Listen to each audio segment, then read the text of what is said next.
I'm on a mission to reinvent education. I'll admit, I no longer have that classroom where I'm teaching 7-8 hours a day for 180 days a school year. For the last couple of years, before I began my full-time consulting gig, I was a curriculum director. But I was lucky enough to have a superintendent who allowed me to be in those classrooms on a weekly basis.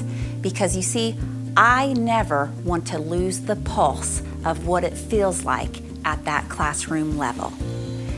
And what I've seen is that teachers are extremely overwhelmed. That's why I'm on a mission to reinvent education. I believe that the standards are important, and I'm a very driven person, and I know that there are skills that students need to acquire. But when we make that our end-all be-all, we're losing something very valuable. There are life skills that we as teachers know that we need to be teaching on a daily basis. And not only that, but we've kind of lost creativity as we look back through the years.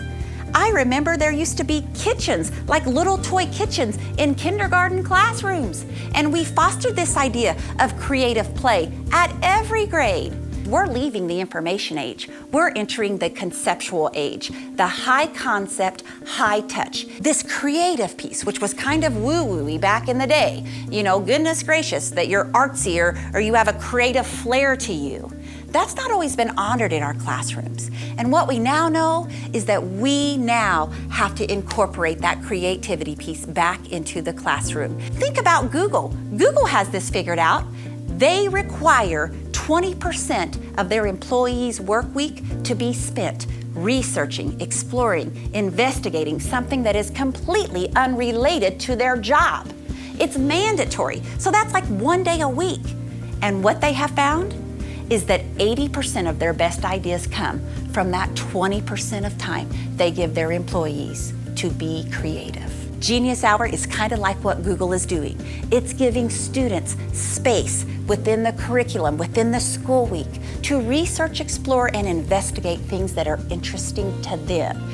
And many, many times, those standards end up getting tied into that, but I won't be able to tell you that they're exactly drilling down on those standards. But those thinking tools and those problem-solving tools and the learning that's taking place in those classrooms during that 20% time has upped student motivation, and teachers will tell you they are seeing the results. And isn't it really about the learning in the first place?